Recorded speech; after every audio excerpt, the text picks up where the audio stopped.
Question for you guys, and it has to do with your Tig Tungsten. So I'm working on a new TIG welding project here, and being that I'm still really new at this whole TIG thing, I find myself dipping my tungstens a lot. And I usually just regrind it. But how long can you continue to regrind your tungsten before you should replace it?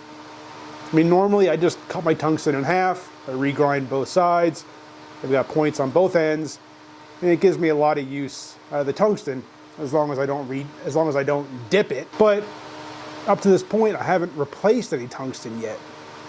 I've just been regrinding it. Am I wrong? How long or how many times can I regrind my tungsten?